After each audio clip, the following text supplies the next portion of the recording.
We falsely think of our country as a democracy when it has evolved into a mediaocracy, where a media that is supposed to check political abuse is part of the political abuse. These commercial entities now vie with the government for authority over our lives. They are not a healthy counterweight to government. They are as big as or bigger than government, and they work closely with government. The most powerful special interest in Washington today is the media, because not only do they give money and lobby and do all the things that industries do in Washington and companies do, but they, of course, control whether or not a politician's mug gets on the tube. Now, that's power. That's the ultimate power in a political realm, is controlling perceptions.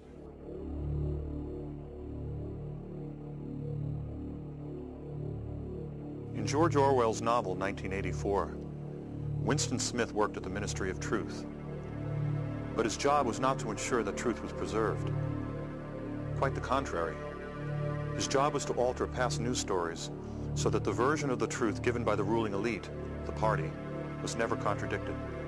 If the party, which Orwell called Big Brother, lied to the people, a quick check of Winston's altered records, the only remaining records, would prove that the lie was true. Can lies become truth?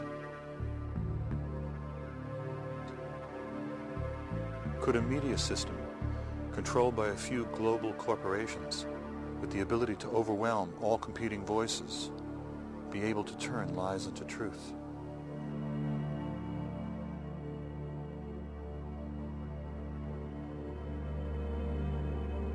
These corporations are not answerable to the people.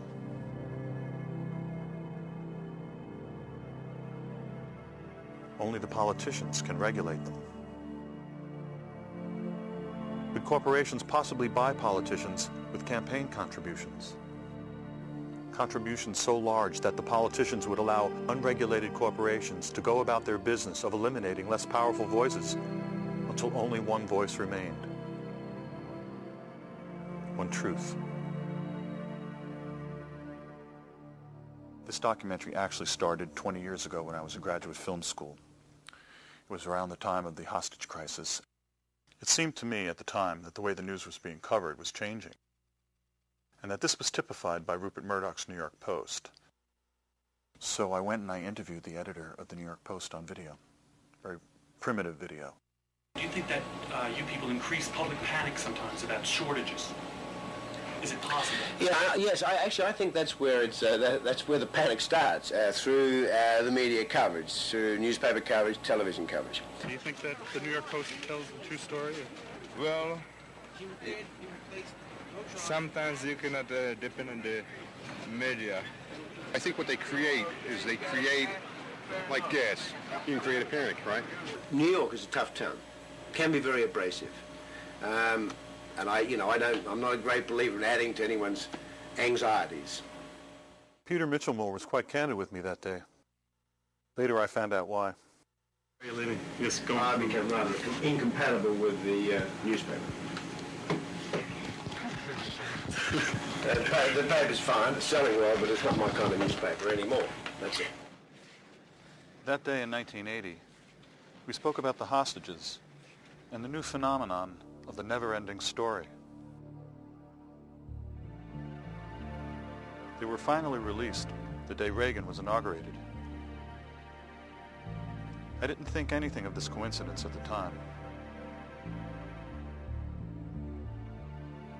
20 years later, a series of extraordinary events took place.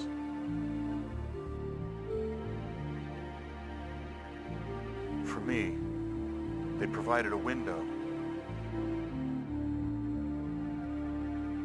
I could see the selling of the Iraqi war, the media's handling of the 2000 election, and the Supreme Court's decision in a new light.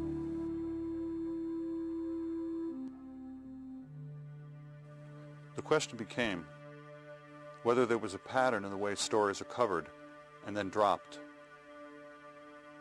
Had it become easier to purposely manipulate the news? Were they not covering certain stories on purpose? Meanwhile, over the years, I had descended into the third world of independent film.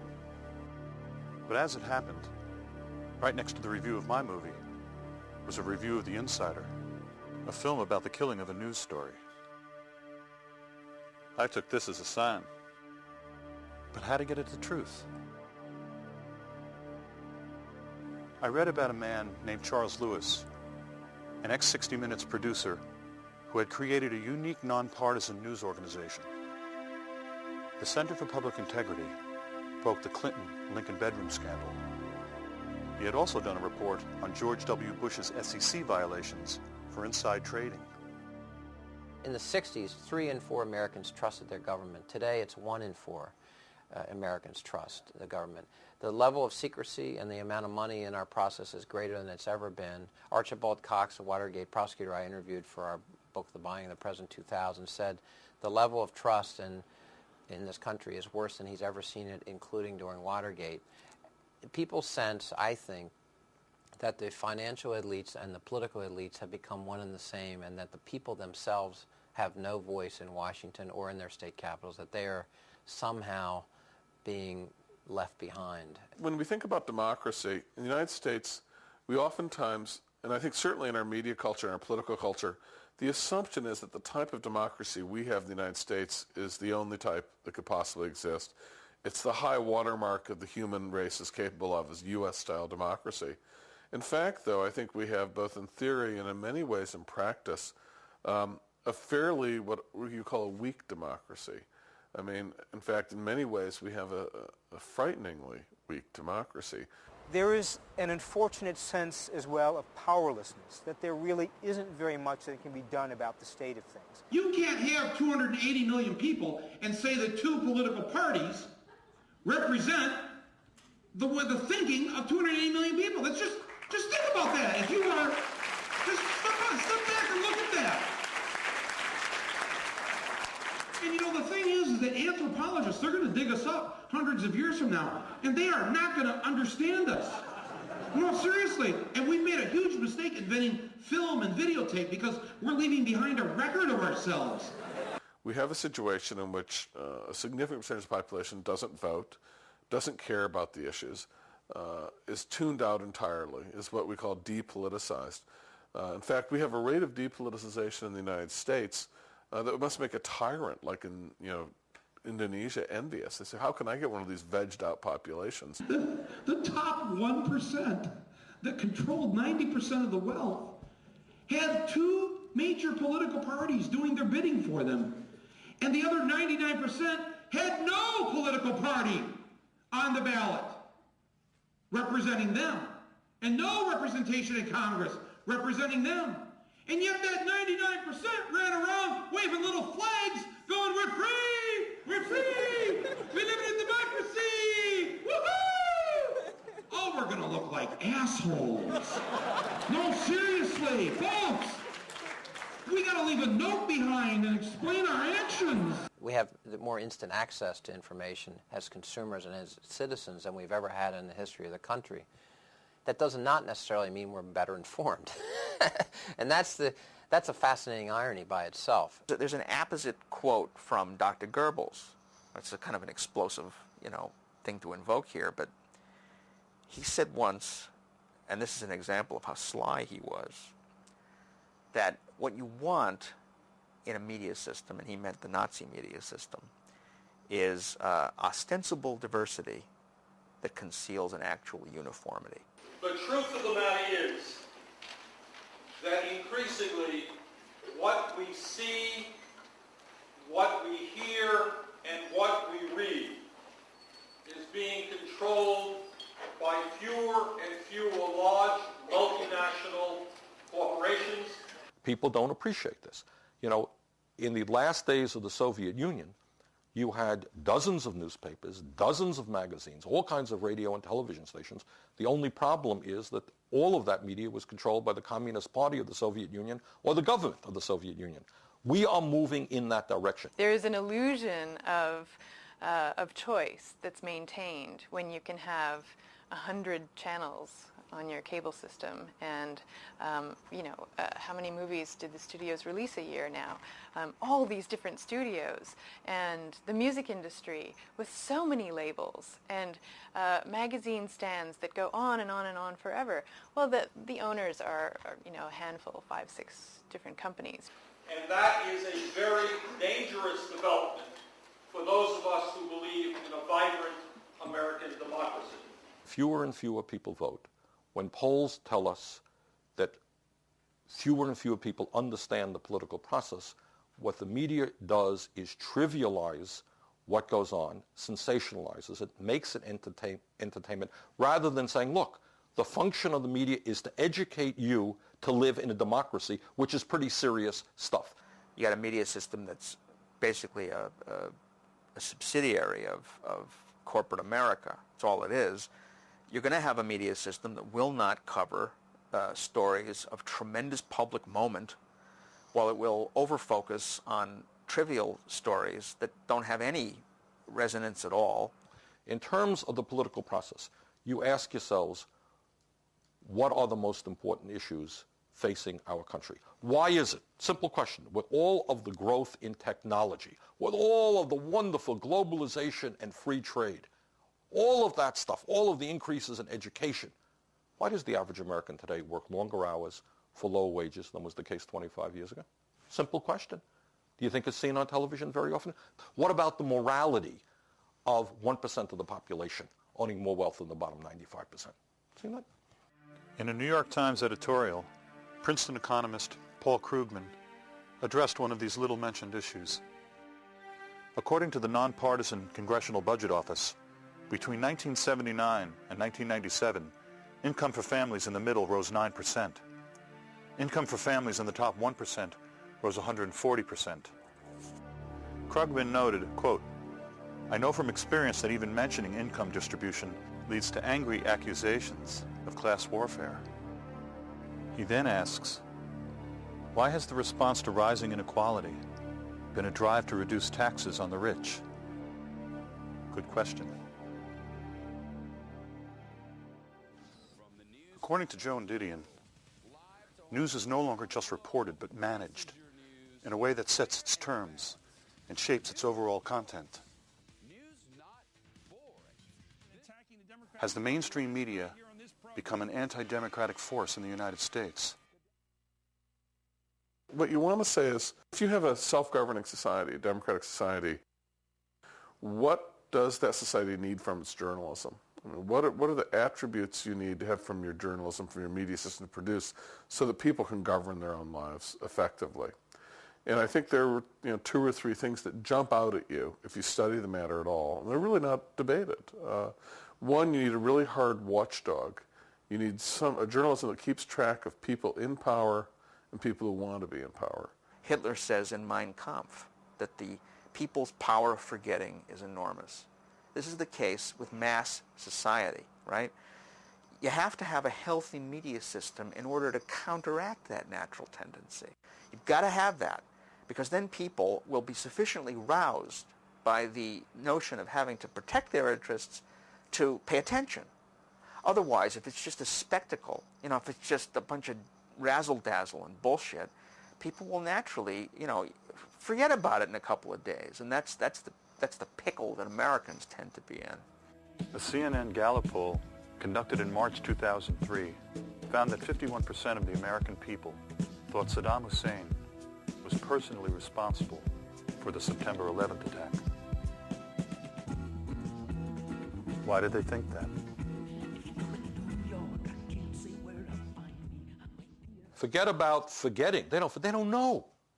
They don't know. I picked up my local paper today. Yesterday there was a vote in the House of Representatives which would have provided, which passed, which would, if it carries into law, provide hundreds of billions of dollars in tax breaks to a handful of families in this country. Wasn't mentioned in the newspaper. The repeal of the estate tax, half of the benefits of that repeal will go to the richest 1/10 of 1% of the population. All of the benefits will go to the wealthiest 2% of the families in America. You got that? 98% of the families do not pay 1 nickel in estate tax. I walked down the street a couple of months ago. Guy goes up and he says, Bernie, I'm really angry at you. You know, why are you angry? I've got $20,000 in the bank, and I want to leave my money to my kids, and why are you stopping me from doing that? $20,000. This guy's not going to pay 1 penny in estate tax. People don't know that. So what they do is they poll. They got very good pollsters, and you play off the general ignorance of the population. People don't know much. Death tax sounds pretty good. Everybody who dies, you got to pay a huge tax to the federal government. Not true. We put the death tax on the road to extinction. The death tax is a bad tax. And yet that 99% ran around waving little flags going, we're free! We're free! We live in a democracy! Woohoo!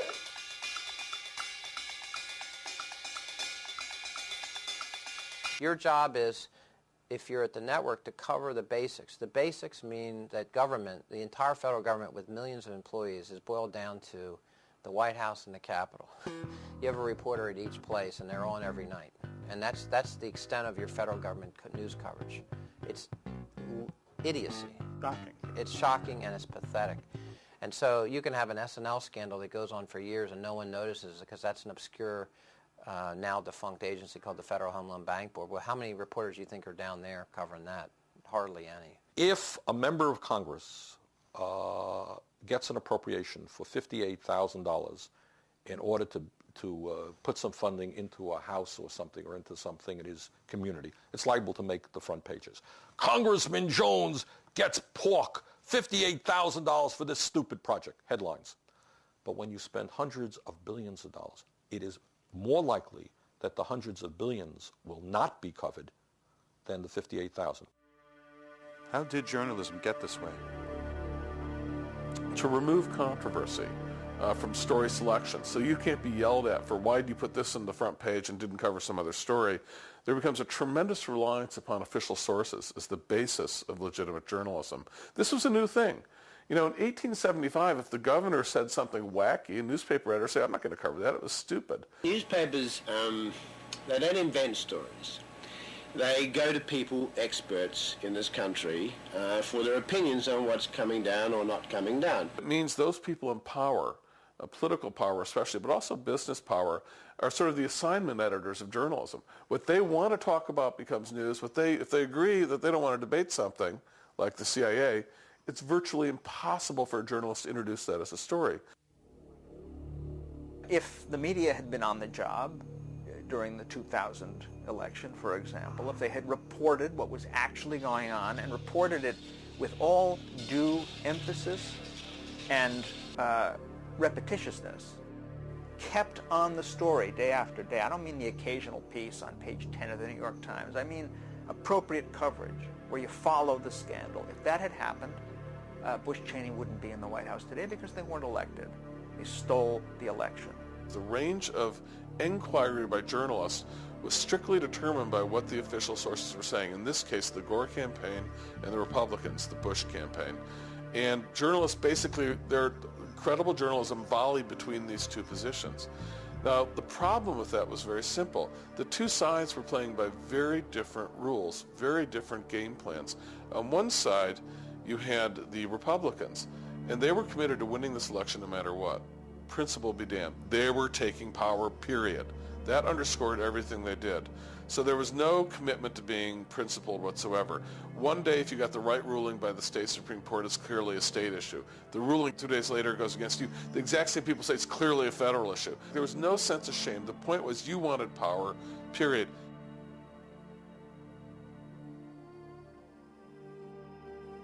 And it was an extraordinary propaganda effort by the right because you couldn't even find a Republican dog catcher in Idaho who would disagree. Everyone barked out the exact same line every day. It was Joe Goebbels would have been impressed with the lockstep in which the Republican machine marched in their eagerness to take power and take this election. The problem was for those of us who just think whoever gets the most votes should win and wanted a fair election, the journalism didn't reflect that interest. It was a prisoner of that range of debate, and therefore it played directly into the hands of the Republicans. The BBC reported that 5 months before the 2000 election, Governor Jeb Bush moved to purge 57,000 people from the voting rolls, supposedly ex-felons. The great story that was broken by Greg Palast from Britain which has now been confirmed. For the first time, the use of by Catherine Harris of this private company to come up with a list of felons who wouldn't be permitted to vote, which was a dreadfully bogus list of thousands of people who weren't permitted to vote, who should have been.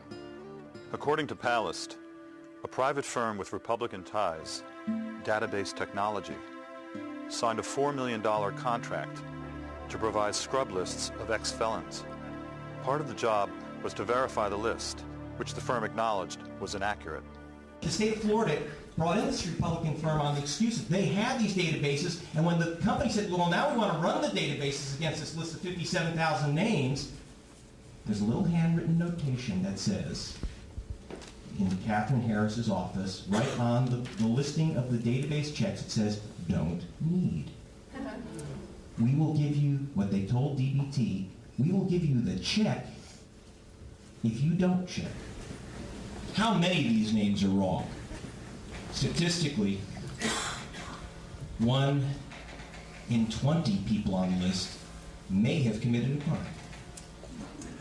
So 95% of the people on the list, 95% of the people on the list, are kind of innocent.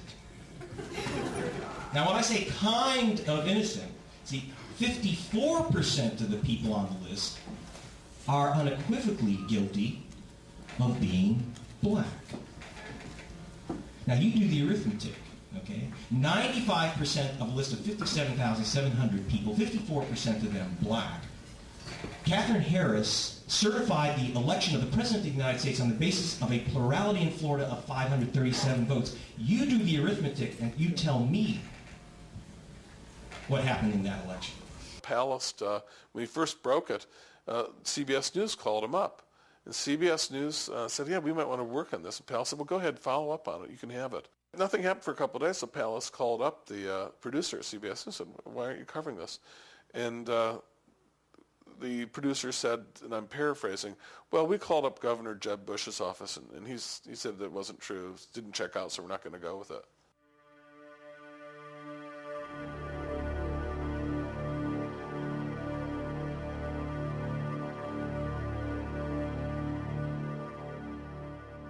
We did not do any kind of frontal, direct investigation of the media for 10 or 11 years, mostly because our information we put out with news conferences and things like that is disseminated through the media. So it would be, I'm being very candid here, it would not behoove me to investigate the media on a regular basis because none of the information would ever be reported and my organization would never be heard from again. And so I'm not stupid, I do recognize that fact.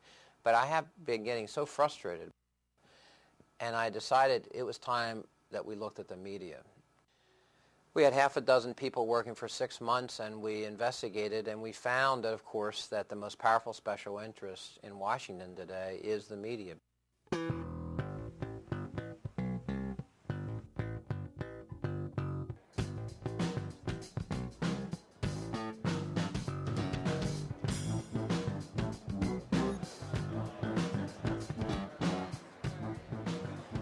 Lobbyists hire placeholders. These people line up first thing in the morning for spots in committee hearing rooms allocated to the public. A few minutes before the hearings begin, the lobbyists arrive.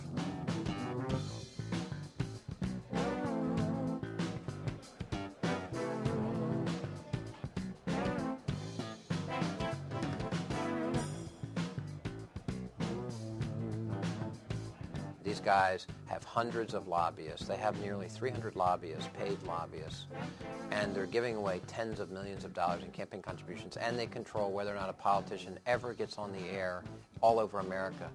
That's power. Being successful lobbying at the FCC or Congress is as important to the bottom line as producing a movie that's a big hit. I mean, it's every bit as important. It's more important. That's basically stealing stuff from government is the key. And this is where the media companies are extremely successful because they, unlike any other corporate lobby, have one thing going for them the others don't. They actually control the means by which the public can actually learn about these debates. You can imagine Exxon would love to own the media, or Philip Morris. So any debate over cigarettes has to go through them. They took members of Congress on 315 all-expense-paid trips around the world. And then you have the FCC regulating the broadcaster, 1,400 privately funded trips. How's the FCC going to tenaciously, aggressively regulate the broadcasters when they're taking trips from them all over the world? Well, of course it's not going to happen, and guess what? It's not happening. The problem in this town is that a lot of the regulators that have been set up to protect the public interest have been captured by the people they're regulating, and that's been going on for years. It's not new, but it's outrageous. Regulators, the Federal Communications Commission, almost always upon leaving office, go to work for the people they were supposedly regulating in the public interest. Beneath the reported story of greedy Enron executives is a story about the influence of money over government regulators. This is what has happened with the media companies. Had been well designed. Crazy, crazy Jane is dancing. Crazy Jane's the dancer. Crazy Jane's the dance. See her, pirouette on sorrow, offer up tomorrow. Rupert Murdoch. You all know Rupert? Right. Rupert is one of the smartest and most dangerous people in this country. Rupert Murdoch is the primary owner of the News Corporation. In the United States, he owns the Fox News network. But Murdoch's media empire is global. Among his many holdings is a satellite TV service in partnership with the Chinese. Just as he gave a huge book deal to Newt Gingrich, Murdoch gave the supreme Chinese leader's daughter a book contract to write a biography of her father. Well, if I'm going to get my book published in your capitalist society, I have to find a capitalist to publish it. 不管他是不是梅多先生属下的一个出版社 Regardless of whether it's one of Mr. Murdoch's companies or not. The nature of what used to be considered a bribe has morphed into a quid pro quo, an indirect payment, and it's legal. We have massive problems with what is I call legal corruption all over America, where the system has been gamed by various powerful interests, and it's all disclosed, of course. Of course, no one reads it, and the media doesn't generally report it. Don't get me started. And so this is a wink and nod exercise with rampant corruption, and the American people kind of actually, in a very interesting way, viscerally understand that things are corrupt. I was a producer at 60 Minutes and worked in network television for 11 years, ABC and CBS, 60 Minutes, and I was an investigative reporter for those places. And I quit one day. My story led the show. I quit because the idea of everything being simplified down to good guys and bad guys and, you know, the formulaic infotainment thing was getting a little old for me. I decided that I didn't want anybody telling me what to investigate, and I was going to decide myself what to investigate, and I was going to take as long as I needed, not 2 weeks to solve a 20-year-old unsolved murder. Today, you know, we're up to 35 people. It's, knock on wood, been very exciting, but that's how it got here. So. You have this contracting of ambition about what should be covered and what the public has a right to know about. The price of power in Washington, who really makes money and who really benefits from the decisions. What will pass for investigative reporting is though someone may get a hold of an early report from some committee that's about to come out, or an inspector general's report that's going to castigate the secretary of this or that. And so you'll breathlessly go on the air and, you know, you'll say ABC News has learned or whatever the network is, and you'll be out of breath, and it's all exciting. You're holding up a report, and it'll look like the faceless minions that comprise the network, hundreds of them out there ferreting information out for you to serve the public. It's complete bunkum, of course. It's not happening at all.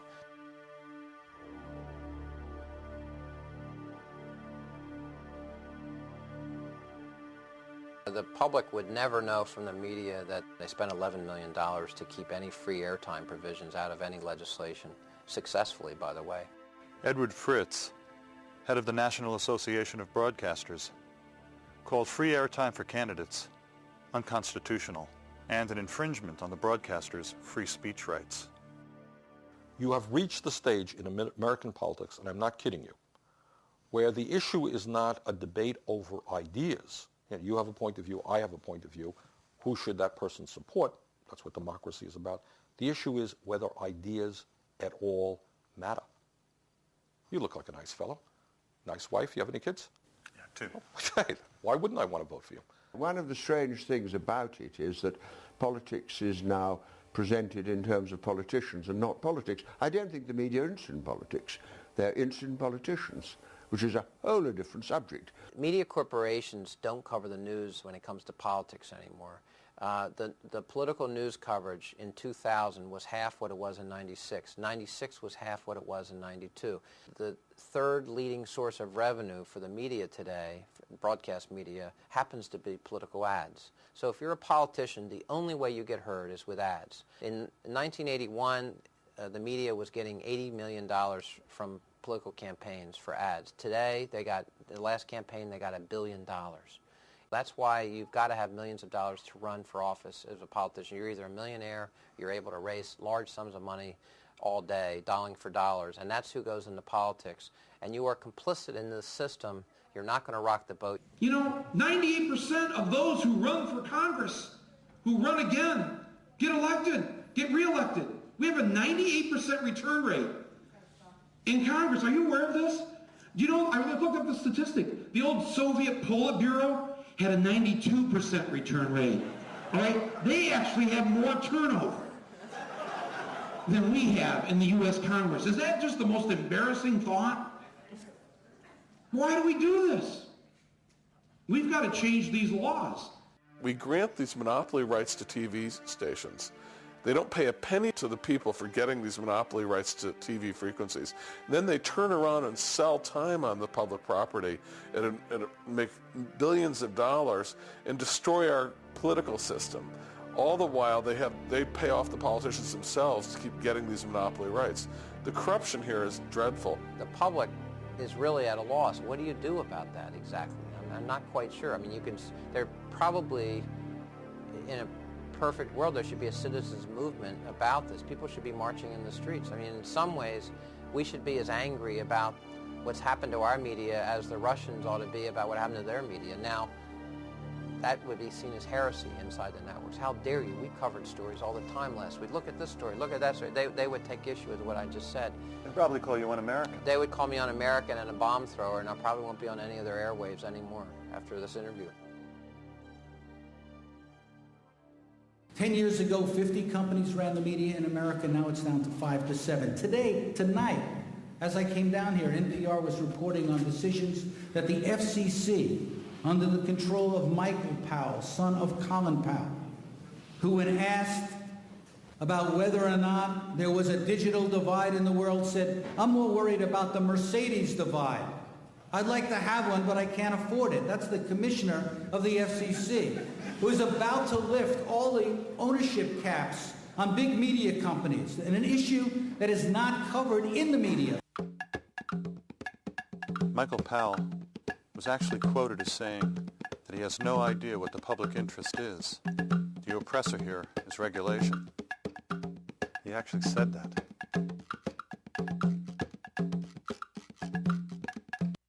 Michael Powell and Republicans in the office at the FCC, we were on the verge with our campaign of making major changes to the rules and the public interest obligations of broadcasters. The Federal Communications Commission had proposed rules that we pushed in this campaign. I mean, that hundreds of Americans in small communities, in large communities, pushed. We were going to get rules that would make local broadcasters much more accountable to their interests. Those rules were proposed once Bill Kennard was out of office and Michael Powell was in office. Those rules went into a drawer. They were never voted on. Starting with Ronald Reagan, The holy grail of deregulation has been sold to the public, and the news media has largely ignored its disastrous results. Once the Reagan administration was done, there were more rules, but they called it deregulation. It's almost this Orwellian use of language where you create new rules, but the rules change because they benefit industry, and you call it deregulation. And you say deregulation, and people feel that's good because people like deregulation. People like fewer rules. They like, depending on simpler, cleaner, old Western rules. But it's a trick. It's not really what's happening. I remember when I first went into television, I believe the FCC rules were very stringent about how many television stations a network could own. I think it was 5. And of course, they had to be in different markets. And now, I know here in New York, we're talking about a duopoly. That's the new word.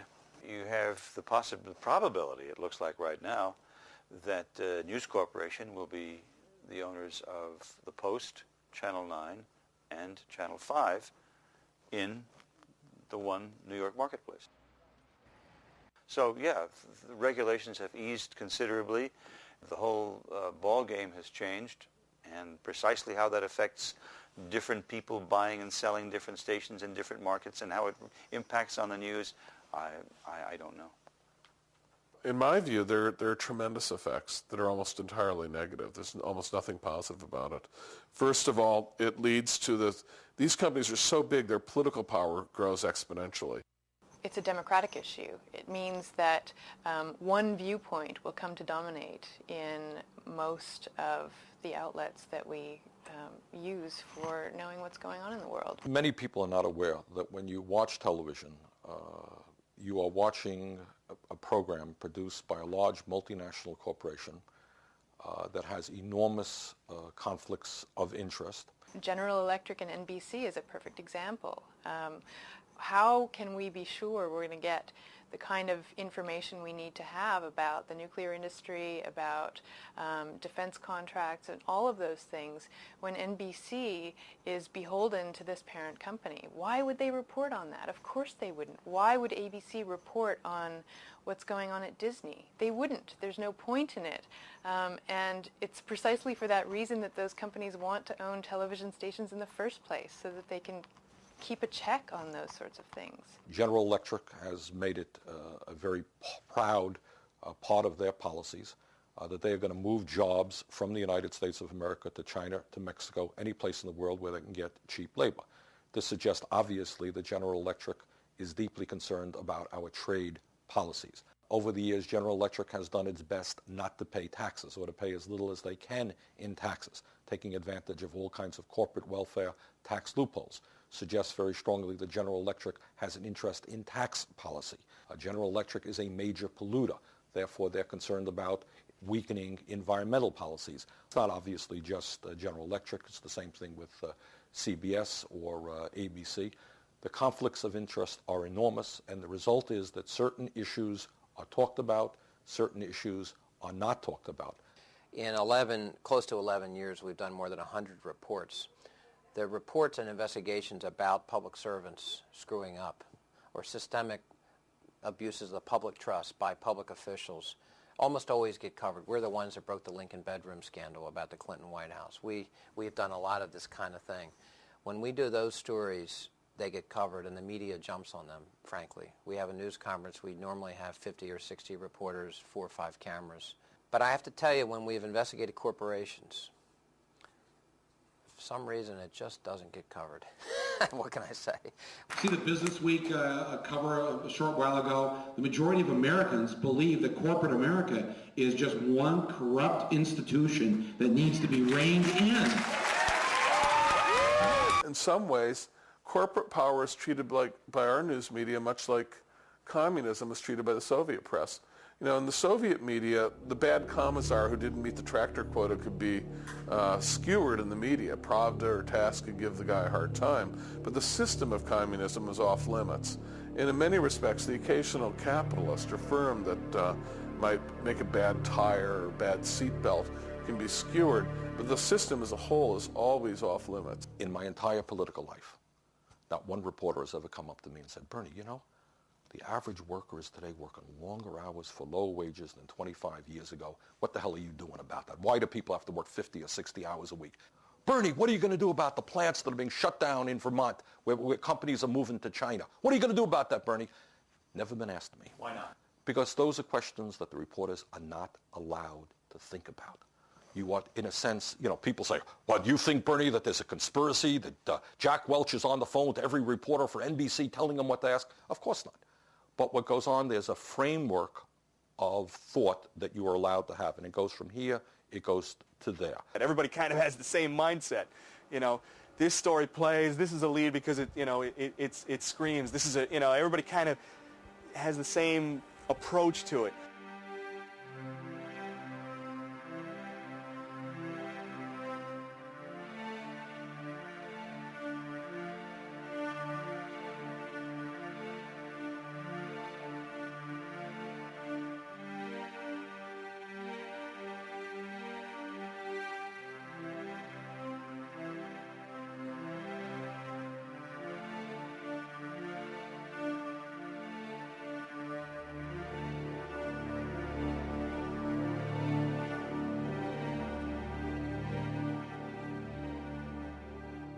Everybody knows about Enron and how the guys at the top managed to cash out very handsomely while preventing the pensioners from withdrawing their money in time to prevent complete ruin, financial ruin. Well, I mean, there's a history behind this, you know. George Bush, who is, of course, a good friend of Kenneth Lay, cashed out in exactly the same way, you know, as a major shareholder in Harkin. According to the Center for Public Integrity, George Bush served on the Harkin Energy's board and was able to realize a huge profit of $848,000 by selling his stock in the corporation. Harkin had concealed its losses by selling some of the firm's assets to a group of insiders and declaring a profit. Shortly after he sold, the stock price plummeted. He reported the sale to the SEC 34 weeks late. Bush was on the audit committee and the restructuring committee. He claimed he didn't know. I propose some tough new standards for corporate reform. Like you all, I took a look out there and saw a problem. And the problem was we had some folks who were trying to fudge the numbers.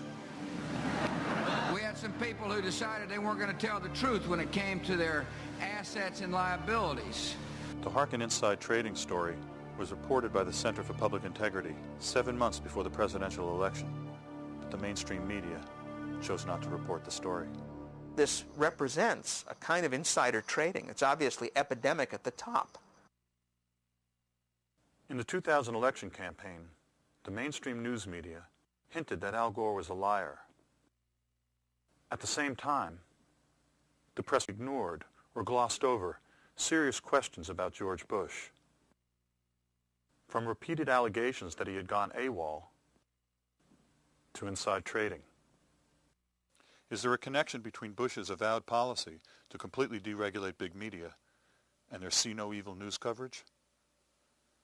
Call it a coincidence. You know, they'll cover whatever they damn well please, and it's not going to get in the way of the bottom line. It's not going to cost a lot of money to produce, and it's generally not going to upset the powers that be, of which they are a major part themselves. And that's where we are as a country, and it's really grim to watch. It's very depressing. Bush made millions of dollars as governor of Texas, and his father is now making millions of dollars as a worker for Carlyle, making millions of dollars thanks to the policies of his son. His son has all around him in the White House and throughout the government all kinds of people from Lockheed Martin. And Lockheed Martin's making out like a bandit because of the war on terrorism. This is a scandal of such magnitude, you know, that you'd think that the press would be thanking its lucky stars that it happened on their watch because it's such a great story. No, it's too big for them to cover.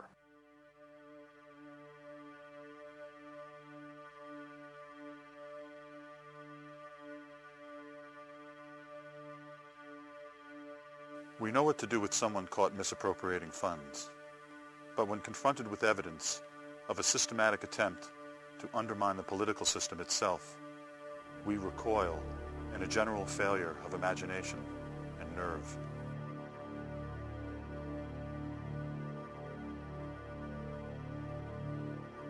Gary Sick, an American diplomat, wrote a book called The October Surprise, in which he argued that the Reagan team seems to have basically meddled in the situation to make sure that the hostages didn't get released before Election Day. Gary Sick was a member of the Carter administration and on the staff of the National Security Council from August 1976 to April 1981. According to Mr. Sick's congressional testimony, quote, "In the course of hundreds of interviews in the U.S., Europe, and the Middle East, I have been told repeatedly that individuals associated with the Reagan-Bush campaign of 1980 met secretly with Iranian officials to delay the release of the American hostages until after the presidential election. For this favor, Iran was rewarded with a substantial supply of arms from Israel." End quote. According to Mr. Sick, low-level intelligence operatives and arms dealers are no Boy Scouts. End quote. Their accounts were not identical, but on the central facts, they were remarkably consistent. Because of my past government experience, I knew about certain events that could not possibly be known to most of the sources. Yet their stories confirm these facts. Again, quoting Gary Sick, "From October 15th to October 20th, 1980, events came to a head in a series of meetings in Paris. Accounts of these meetings vary. There is, however, widespread agreement on a number of points. 1. William Casey, Reagan's campaign manager, was a key participant. 2. Iranian representatives agreed that the hostages would not be released prior to the presidential election on November 4th. 3. In return, Israel would serve as a conduit for arms and spare parts to Iran." Quote, "At least 5 of the sources who said they were in Paris in connection with these meetings insist that George Bush was present for at least one meeting. 3 sources say they saw him there. Former President George Bush denied being in Paris." According to Sick, immediately after the Paris meetings, things began to happen. Iran publicly shifted its position in the negotiations with the Carter administration, disclaiming any further interest in receiving military equipment. Again, according to Sick, between October 21st and October 23rd, Israel sent a plane load of F-4 fighter aircraft tires to Iran in contravention of the U.S. boycott and without informing Washington. There was a congressional investigation into this claim eventually. It was grossly inadequate. It was a real whitewash. A lot of questions were never even entertained, much less answered. In 1991, a congressional committee led by Democratic Congressman Lee Hamilton declared there to be no credible evidence linking Reagan's team with a delay in the hostages' release. In 2 contemporaneous magazine articles, charges of an October surprise were discounted. According to Mr. Sick, quote, "After listening to the evidence, one of the former hostages I spoke with said simply, 'I don't want to believe it. It's too painful to think about.'" Whatever the truth of the October surprise may be, what is undeniable is that the story is a career graveyard for journalists seeking to work in the corporate mainstream. If you read what the hostages themselves had to say later in their various reminiscences of the experience, and you read some of the press coverage in depth, you find that the Iranians were guarding the hostages, had their stopwatches out. I mean, they were waiting for a particular moment to let those hostages run into the field of vision of the photographers who were all there ready to take their picture. Do you agree with this statement? Whatever is regularly broadcast is the definition of what is news. Or do you have another definition? That is a good question because, yeah, I mean, if it happens but you don't hear about it, did it happen?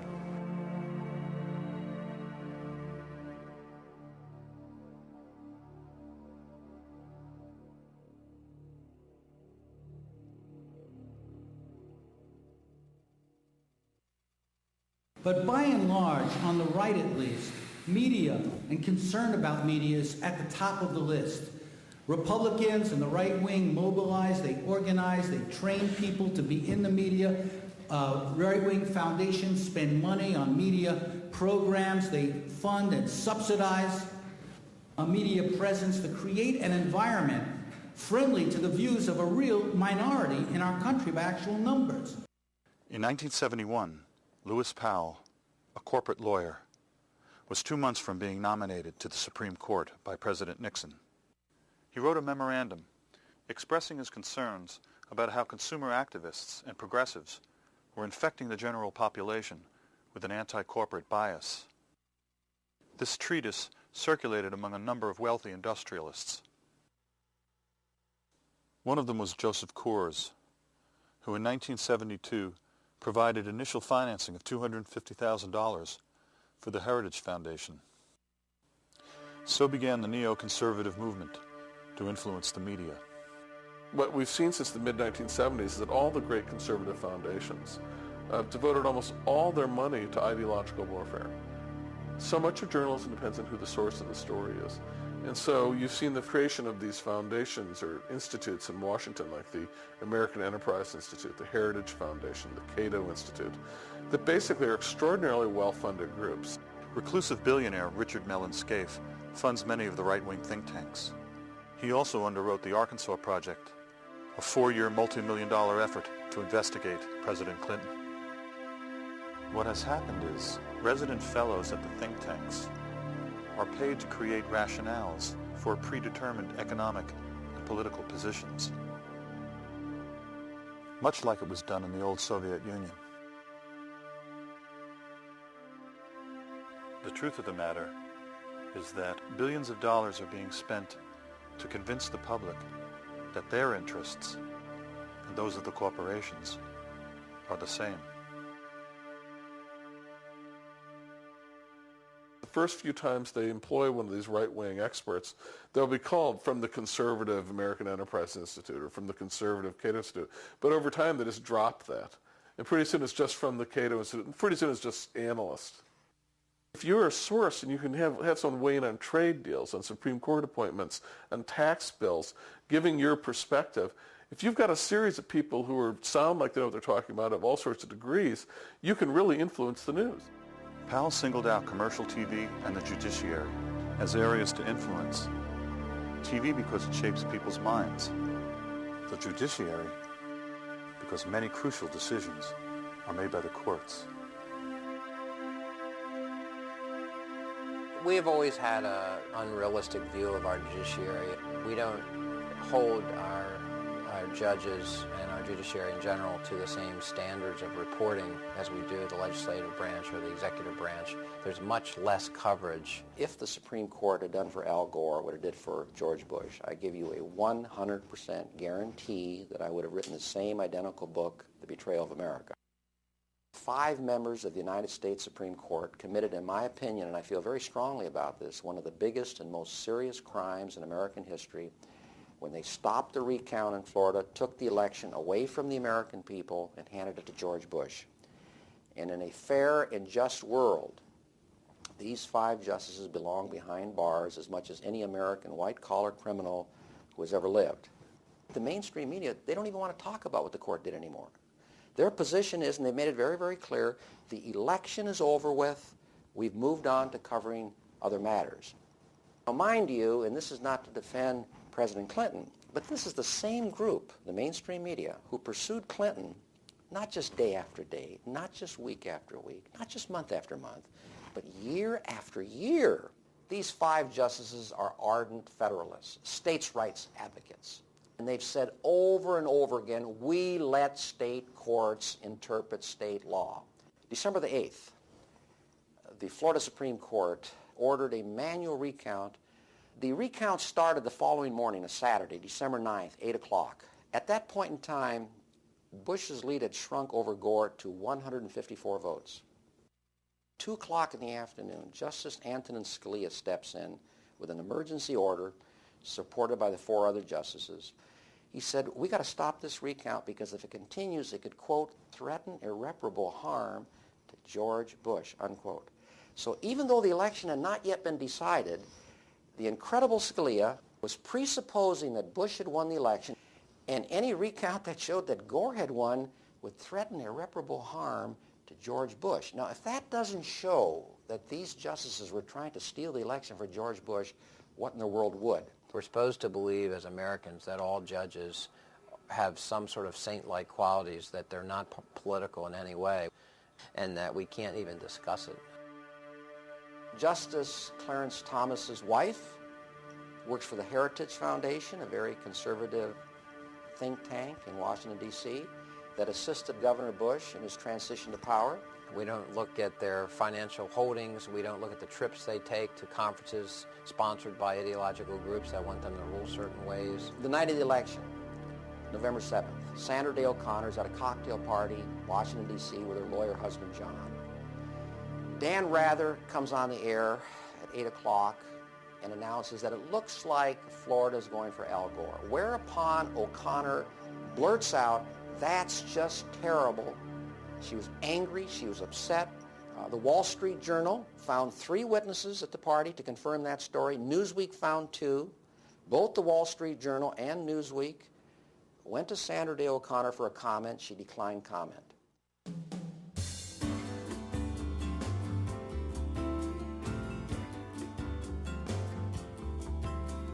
Tommy sat at his computer.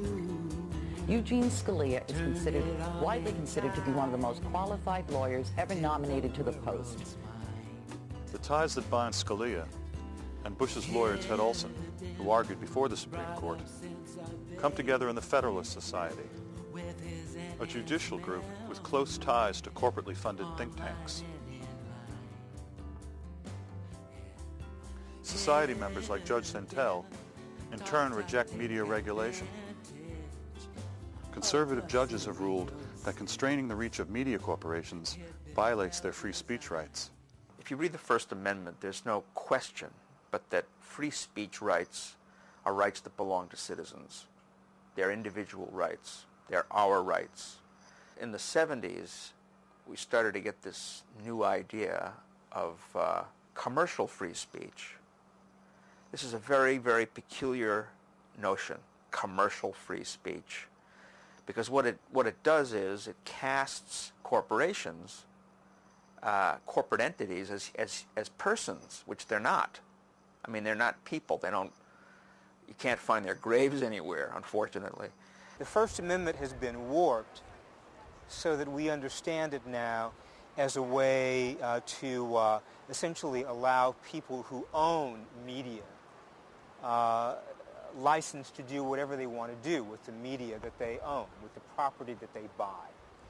The First Amendment becomes a barrier to understanding our responsibilities in a democracy. Free speech, when you're talking about the media, it's just a fundamentally disproportionate right. My speech is equal to and as free as the speech of AOL Time Warner when they have this platform of access to the world that, I'm one person. Somehow, the freedom to inform the general public has become the exclusive right of media corporations. Giving them free speech rights was a perverse move. And in fact, it was the kind of thing that conservatives, rock-ribbed conservatives, had ruled out, as recently as the 40s. During the Clinton administration in 1996, behind closed doors, the rules of the airwaves were rewritten. In radio, all regulation was literally thrown out. Small independent stations were bought up. Localism disappeared. Companies like Clear Channel went from owning a few stations to owning over 1,100 and dominating whole markets. But something else happened. Under Reagan, in 1987, the Fairness Doctrine was eliminated. Radio and TV stations were no longer required to air opposing viewpoints. This is partially responsible for the rise of right-wing radio. All the time, from coast to coast. The vice chairman of Clear Channel is Tom Hicks. In 1998, Mr. Hicks purchased the Texas Rangers baseball team in a deal that made President Bush a multimillionaire. Clear Channel banned Dixie Chick songs because the lead singer criticized the president on the run-up to the war. A famous, middle-aged rock and roller called me last week to thank me for speaking out against the war, only to go on to tell me that he could not speak himself because he fears repercussions from Clear Channel. They promote our concert appearances, he said. They own most of the stations that play our music. I can't come out against this war. Why didn't we find out more about that bill before it was passed? Well, because who's going to report on it? The media? According to Bill Moyers, during the Senate debate, Senator John McCain said, "You will not see this story on any television or hear it on any radio broadcast." Altogether, the three major network news shows aired a sum total of only 19 minutes of coverage on the Telecommunications Act over the course of 9 months. When a consumer group called the Consumer Federation of America got some money from the long-distance phone companies, who were also, for their own different reasons, opposed to the bill, they tried to buy a 30-second spot on CNN saying that this concentration of power in the hands of a few companies would cause cable TV rates to go through the roof and phone rates to go up, and CNN would not even accept their money. They wouldn't even let a consumer group, a dissenting group, buy their way in to the story. Each time a new communications technology has emerged, a few companies soon gain total control over it. Will this happen with the Internet? Well, up until now, the Internet has been governed by a system requiring open access. The telephone network on which the dial-up Internet is based has been a common carrier, has been open, so anybody could have a website, anybody could transmit anything, and you could have all kinds of companies competing to provide you with Internet service. Open access is being replaced now by a system of closed access.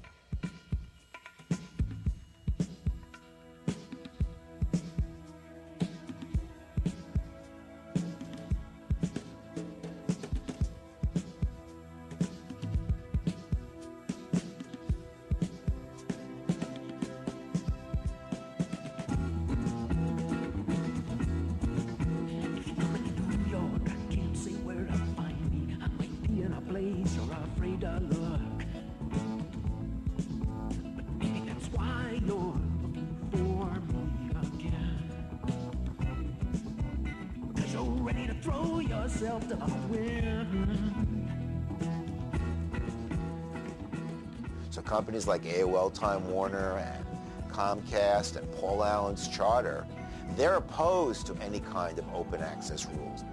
They say, we want to control Internet delivery.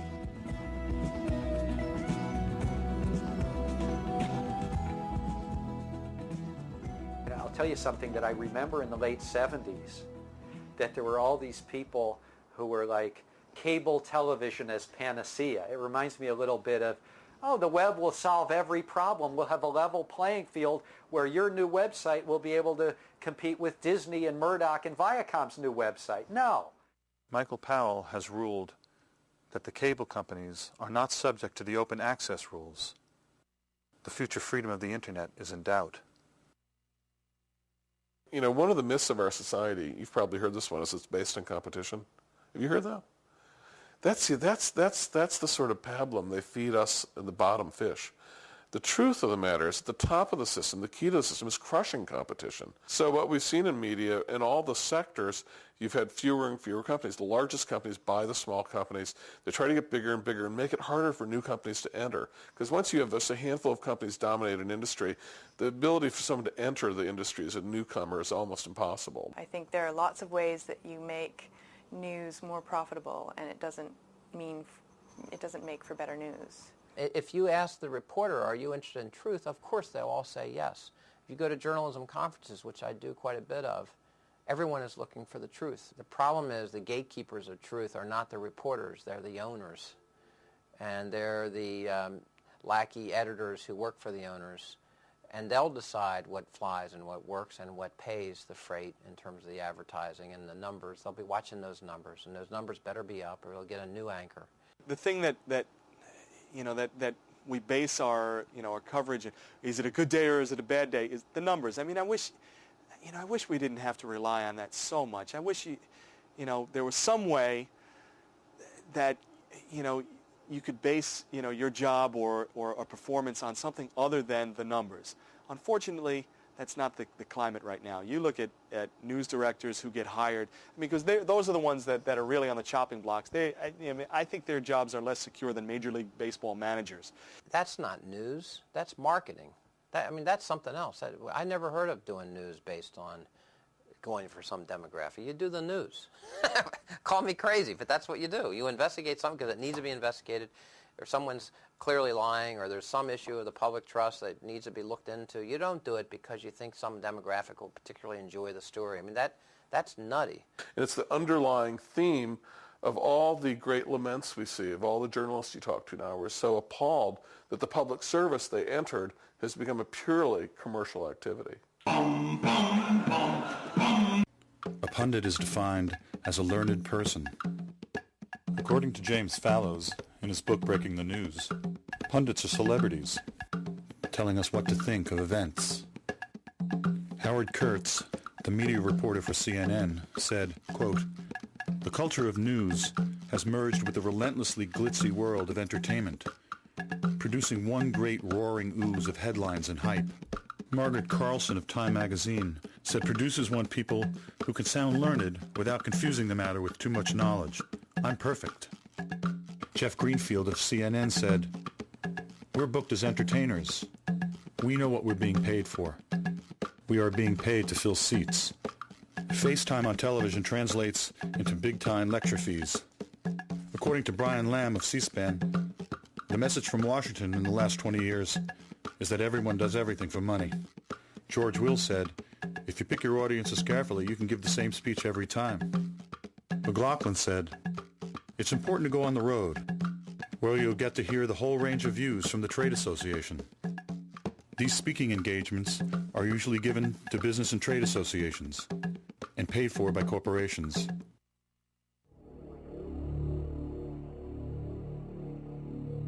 The whole essence now almost of selling some sort of regressive policy like getting rid of Social Security or environmental regulations is to dress it up in some name to suggest just the opposite.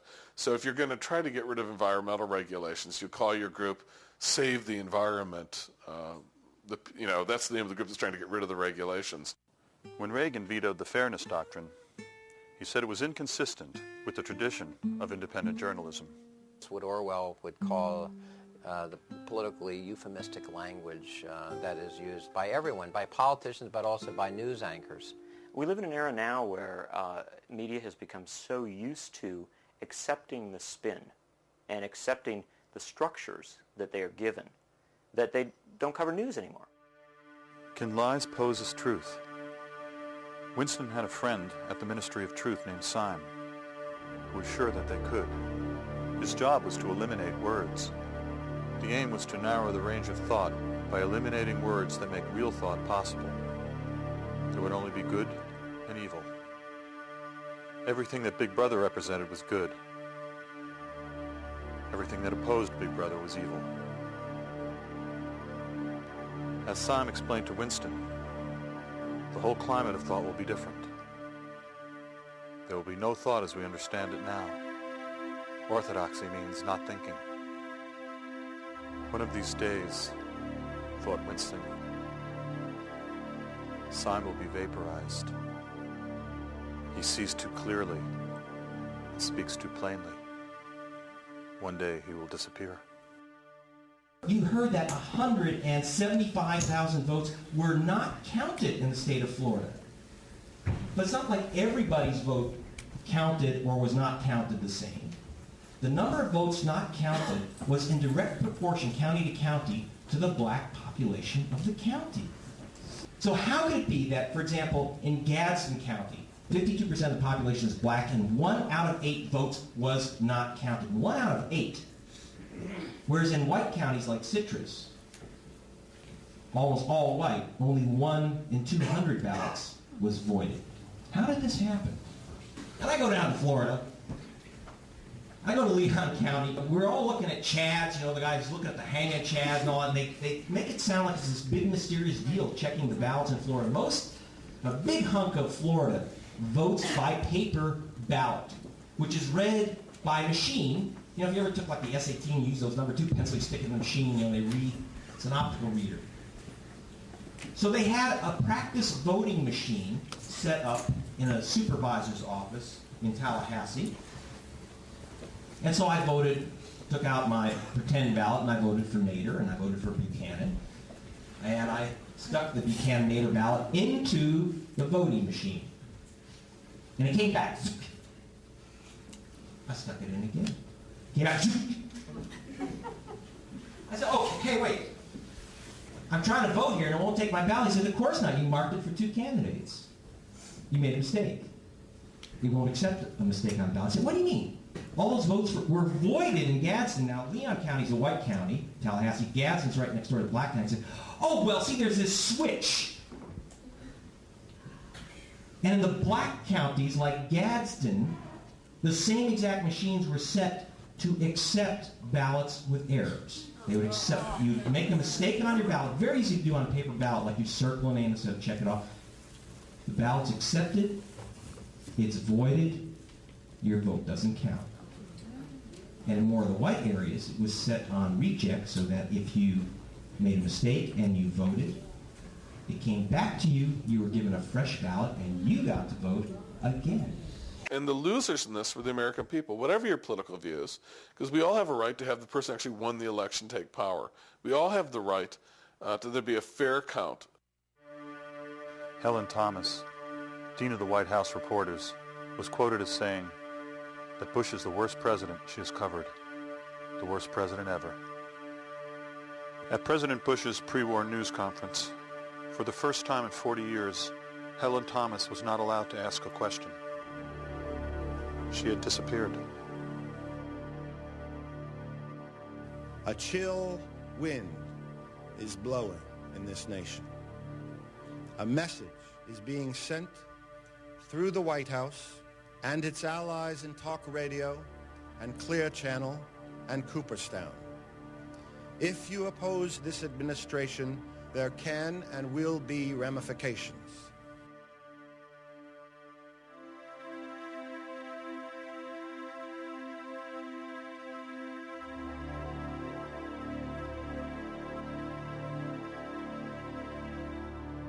In the last several years, media corporations and politics have merged in a new way. Murdoch is a brilliant man who, what he has done and has had a tremendous influence in the worst possible way on culture and on media in the United States and throughout the world. And what he does it in England and he does it in the United States. His shtick is appealing to working class people and taking them to the right. And he does this through violence. He does this through super patriotism. He does this through sensationalism. So what you have now, and I'll give him credit for this, Fox Television is the first major network that has no pretense. I mean, CBS and NBC, they have a pretense to objectivity. Rupert Murdoch's Fox News Network is run by Roger Ailes. Ailes was the executive producer of TV for Richard Nixon. He was a consultant to Ronald Reagan and George Bush I. Tony Snow, a host, was a Bush speechwriter. The anchor, Britt Yoon, contributed articles to the ultra-conservative American Spectator. The phrase fair and balanced is repeated incessantly, like a mantra. Fair, balanced. Goebbels said, if you repeat a lie often enough, people will believe it.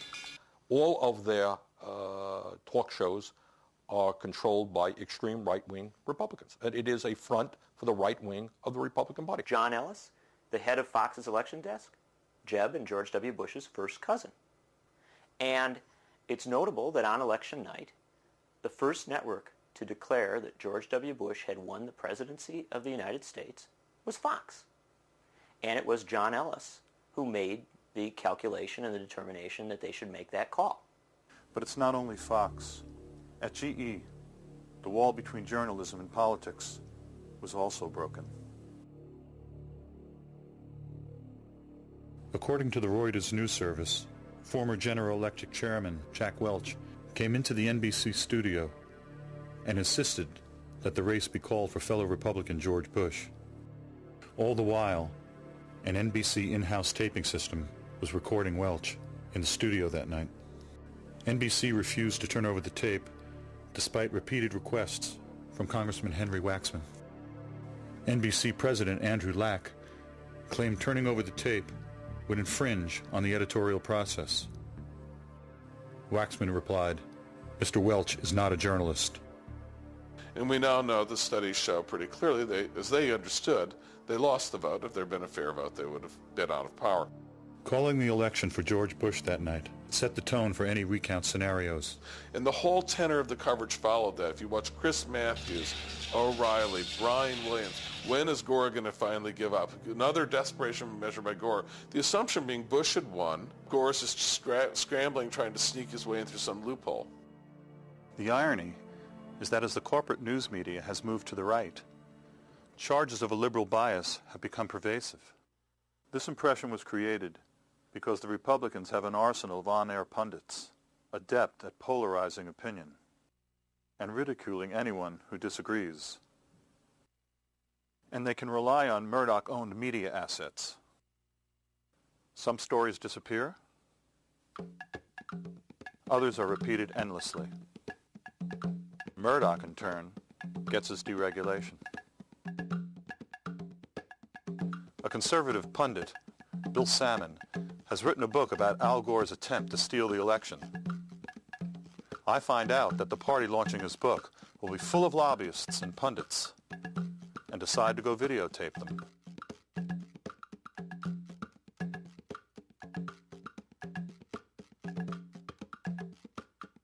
Funny thing is, these behind-the-scenes operators don't like to be taped.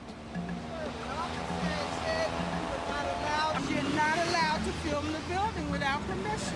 As the right got more and more of a toehold in the media culture generally, through the efforts of Heritage and Hoover Foundation and others, that myth became increasingly serviceable, you see.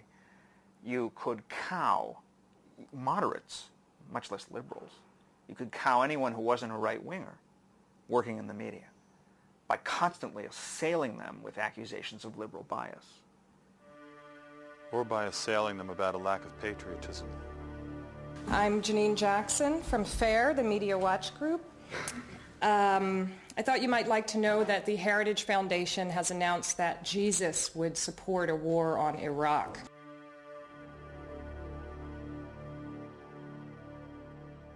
The argument is no longer made that news media are hard on Republicans and easy on Teddy Kennedy and Ralph Nader. That's not the argument. That argument is so ludicrous as it doesn't even pass the giggle test. The argument now simply redefines left-right entirely in ways that drop out core issues of class, core issues of corporate power. The media does not discuss the growing inequity between the rich and the poor and the disappearance of the middle class. I could go on and on and on. There is no evidence whatsoever for the claim that there's a liberal bias in the media. It's based entirely on a stereotypic view of the reporters themselves, many of whom may be liberals. Probably they're centrists by now. But the fact is that their own personal views have nothing to do with what gets on TV. Winston Smith worked at the Ministry of Truth. His job was to alter past news stories so that the version of the truth given by the ruling elite was never contradicted. One of the most troubling things about the media's handling of the 2000 election came a year later. A consortium of major news organizations hired the respected National Opinion Research Council, called NORC, to inspect the 170,000 uncounted votes. NORC was not allowed to characterize its findings. The media companies did that. And the disturbing thing is that they hid the truth by distorting the Florida Supreme Court's actual ruling, which called for the counting of all votes where the intent of the voter was clear. According to the BBC's Greg Palast, who watched the Newark counting operation firsthand, one counter said, quote, "It screamed at you. If someone circled Gore, exactly who do you think they wanted as president?" The consortium did not comment on the exclusion of tens of thousands of clearly marked ballots, which the Newark data reveals. Instead, the consortium came up with a tortured analysis that showed Bush would have retained a lead under one method of counting, just the undervote. On December 24th, 2000, on NBC's Meet the Press, the moderator, Tim Russert, said the following: "Florida, Florida, Florida is over. The board is now retired." And that was pretty much the end of the mainstream news media's coverage of the Florida recount and the Supreme Court's decision to stop the counting of votes. Had Nicaragua had an election like this and the Sandinistas won, the very people who had won the Republican election would have insisted that we not only invade Nicaragua, but that all the people who engineered the election be held for war crimes. They know that they're not there serving at the will of the American people. They know that they stole this election and they created this fraud by keeping African Americans away from the polls. They know this. And they know they have very little time to enact their agenda because they know that they're going to get the crap beat out of them next time. Forget what the media is telling you, okay? This guy ain't going to last, all right? And he knows it. They all know it. But if they would do this, if they would stoop this low to steal our White House, what else would they do? What else are they capable of? What else are they capable of? I want to know. So what we have here is not the sunlight of democracy, but the dark, ominous shadows of totalitarianism, despotism, fascism.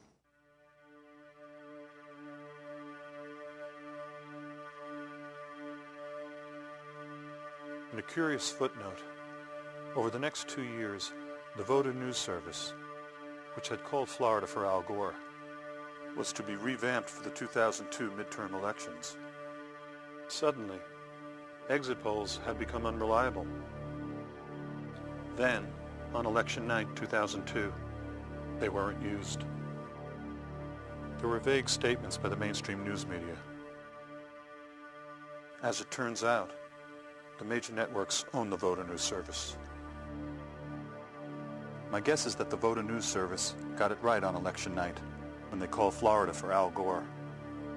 According to congressional testimony, at that time, the Voter News Service projected Gore winning Florida by 7.3%, the equivalent of more than 300,000 votes.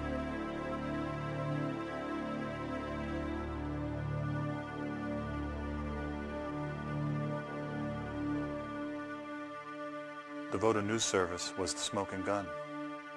It had to disappear.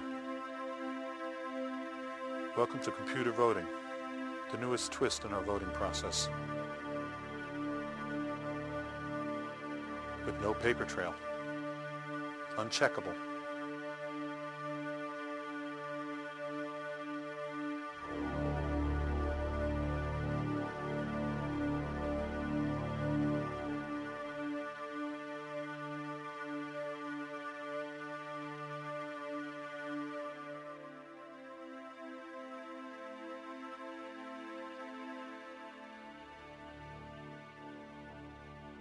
Of course, what everybody remembers is Big Brother. That's the cliche from 1984. Let me remind you of another part of the story. The leader realized that he needed the permanent war in order to frighten the people into giving up their rights. What happens when a group of people have unaccountable media power and can redefine the rules without being questioned? On September 25, 2002, as the United States moved toward war, relatives of the 9/11 victims spoke. This press conference was not on the evening news. My brother Jim Patorti worked on the 95th floor of the North Tower of the World Trade Center and lost his life on September 11th. And one of the hardest things I had to do was to tell my parents that they would not be seeing their oldest son again. No one victim of violence of war is less or more important than any other. So my brother, who was seen as a type of collateral damage in some fanatics' eyes, his death is no more or less important than the collateral damage of someone in Iraq or Afghanistan. It's a leveling commonality that we have with these people. And so for those people who are making decisions about leading us into this very dangerous era, they have an open invitation. They can come to my house over the holidays. My brother's birthday is right before Christmas. They can see what it's like to be around a family who's affected by war and terrorism. And we believe that this aggressive act, this unilateral act, will only inflame anti-Americanism that is already in the Middle East among Arab communities. It is a factor in leading fanatics to commit crimes against us like September 11th. And they're saying to America, look, don't use this as a basis to go to war. Without dissent, you no longer have a democracy. You have a dictatorship. And that's what we're getting from the White House. Oceania is at war with East Asia. Oceania has always been at war with East Asia. Well, in the novel, of course, Oceania has not always been at war with East Asia. In fact, Oceania and East Asia were allies against Eurasia. But it suits the purposes of the inner party to make everybody think that the latest situation has always been the case. How is that any different from George W. Bush constantly mentioning the horrific fact that Saddam Hussein gassed his own people in 1988 at Halabja? How is it any different when at the time the U.S. actually had foreknowledge that he had chemical weapons, knew that he had gassed his own people, and did not protest back then? Saddam Hussein was a darling of the Reagan and Bush administrations. The thing that is most amazing to me is the lying that goes on today. You are now teaching, I'm not making this up, we are teaching damage control and spin. I remember in this country we used to call spin lying. Now we call it spin and we study it and we admire it. How to put out a line of bull and have it fly for more than 24 hours, and then they high-five each other because they beat the other side if it's another party or it's another candidate, or it's another company, if it's one company with another with their annual report of their quarterly earnings or this or that. Public relations has overcome our whole society. It's all PR.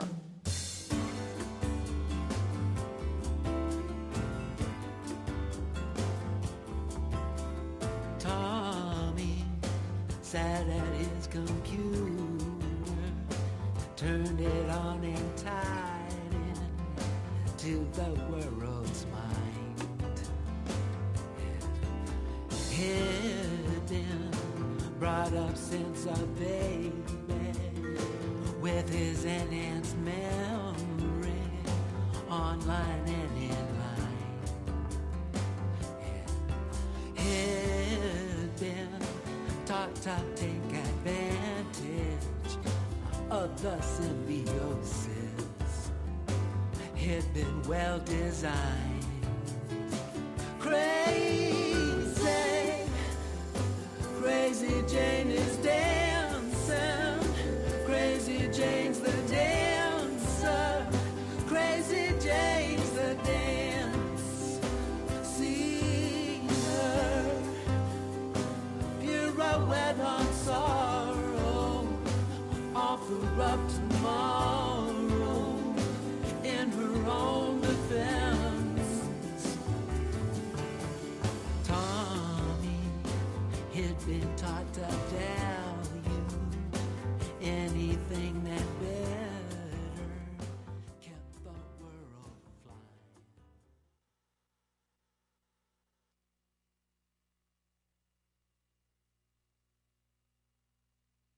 Commissioner Copps. Good morning.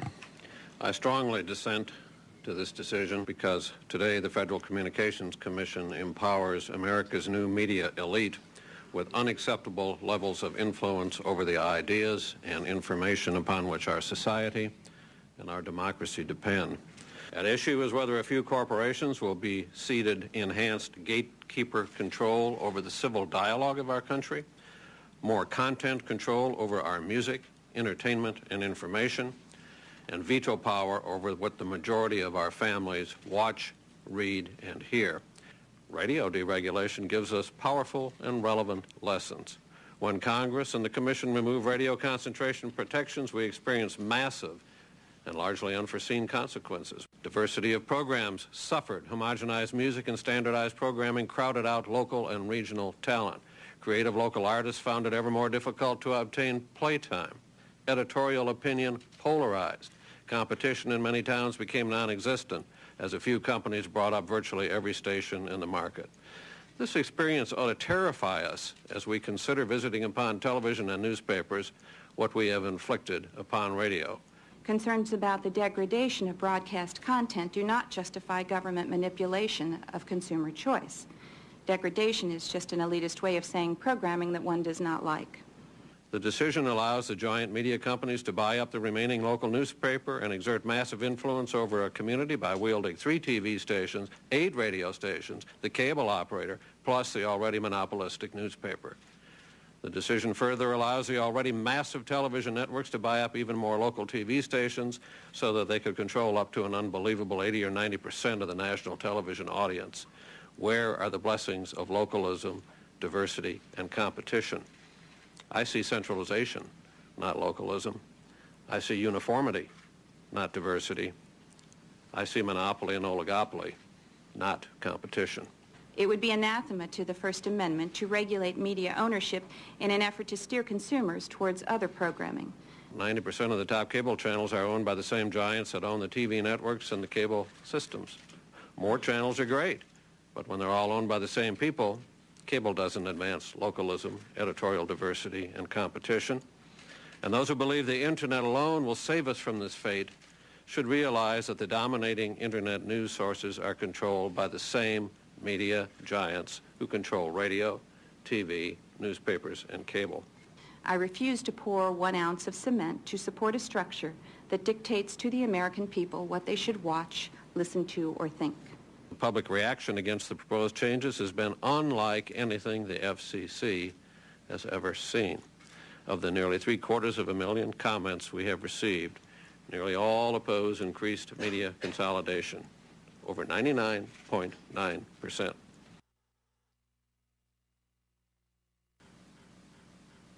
Those commissioners voting in favor of the item signify by saying aye. Aye. Those opposed signify. The item is adopted. Thank you. This meeting is adjourned. Mass regulation of the mass communication is the end of democracy. Mass regulation of the mass communication is the end of democracy.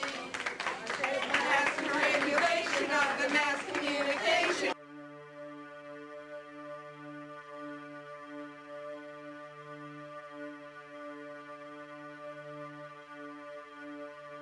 The list of well-recognized people and organizations who oppose all or part of the FCC's media ownership rules is one of the strangest lists of strange bedfellows you'll ever hear. Opponents include Walter Cronkite, William Safire, the National Rifle Association, the U.S. Conference of Catholic Bishops, the National Organization for Women, Senator Jesse Helms. Theoretically, deregulation is good, but it's not always the right way to go. In the shadow of the largest corporate scandals in the history of this country, the last thing we need is to have regulators with no teeth. I believe it appears to me so evident that the big interests were served here at the expense of the public interest. Would you not agree with me that today those who most aggressively celebrate your decision are the biggest economic interests in broadcasting in this country? Are they not the ones that are celebrating your decision? I have no idea who's celebrating our decision. You really don't? Are you kidding me? You say they're modest changes. Clearly they're not modest changes when in nearly 200 cities, newspapers will be able to buy the television station. You say that it'll promote more competition. Nonsense. The evidence suggests that is simply not the case. You say that there will be few mergers and acquisitions. Of course, that stands logic on its head. And you say the court made us do it. The court didn't make you do it. I mean, this is the old joke in the movie, who are you going to believe, me or your own eyes? Commissioner Abernathy, you said that we were acting out of irrational fear instead of hard facts with respect to the issue of consolidation. Is there any evidence that you see with respect to consolidation, particularly with respect to radio in recent years and also television, that would suggest we have an irrational fear of consolidation? What you have to balance here is you have to balance the First Amendment rights of the licensees against the rights of all the public to have diversity, localism, and competition.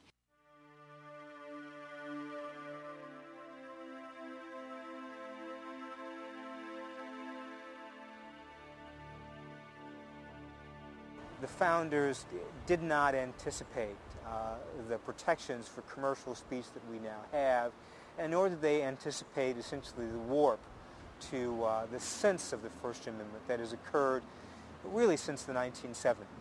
We have to revisit the terms. What did they mean? What were they talking about? They can't possibly have meant that there should be free speech rights for transnational corporations, because there weren't any back in the 18th century. They didn't exist. They weren't thinking of that. They were thinking of the citizens of the democracy. Citizens have First Amendment rights to a diversity of antagonistic views. Media reform is something that is absolutely crucial. It is the primary issue. It is the most important thing. Nothing is more important, because if we don't have a media system that we can use to get our word out, whatever our word may be, if there is not a viable democratic media system for getting that word out, forget it. You know, we're screwed. We're completely screwed. We need antitrust activity, okay? And that's a complicated thing, and it will require that we rethink the very basis of antitrust law, which at the moment is all economistic. We have to understand that the real reasons why we particularly need to look at antitrust in the realm of media industries is not for business reasons, not for economic reasons primarily, but because the content, the crucial content of the news is completely distorted by large commercial interests.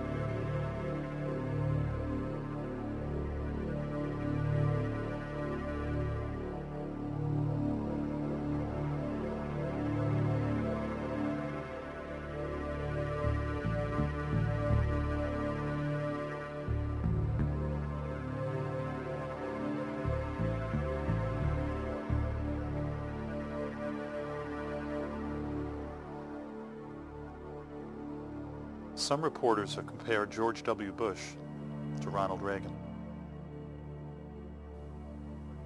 I reflected back on the Post interview from 1980 and about the hostages. How often do major news stories get buried down the public memory hole while a lie is turned into truth?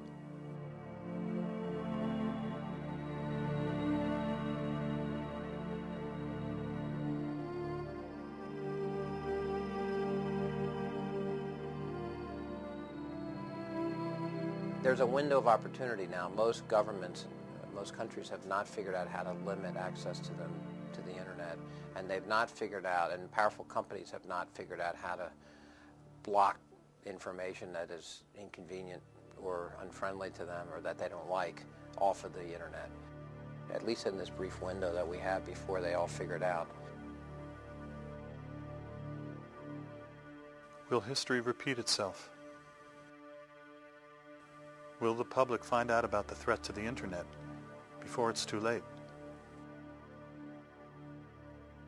We're not in the clear here at all. I mean, this is not a straight shot here where we can just go ahead and do whatever we want. It's complicated, but it's new, and there's some things we don't know about it and no one else knows about it. And as long as there's the slightest bit of vagueness or the unknown element is something I'm going to exploit as much as possible.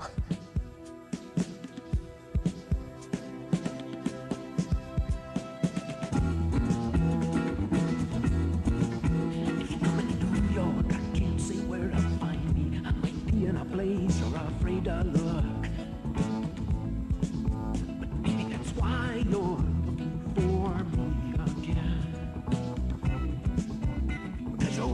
throw yourself to the wind.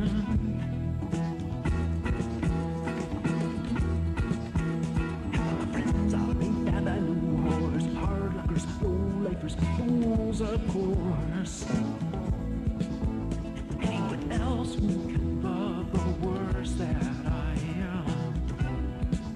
Do you know what I mean? I'll throw myself to the wind.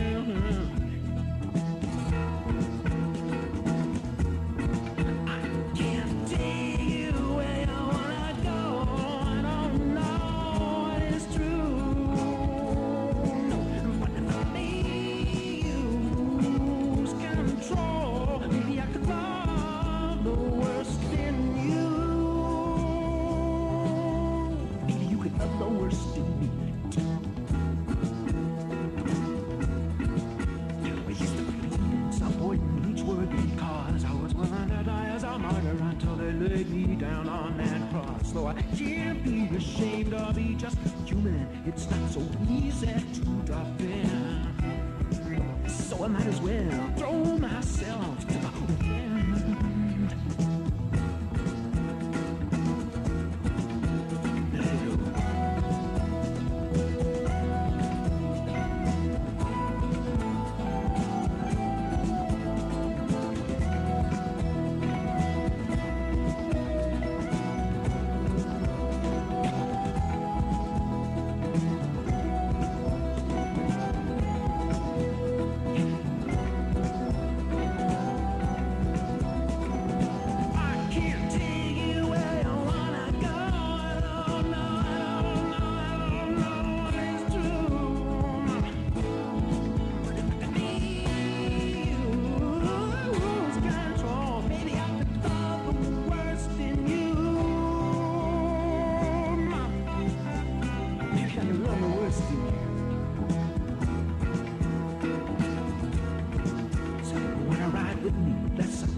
Like I get somewhere, but the world turned out to be round, and we fools if we tried, cause we'd only end up where we started from again.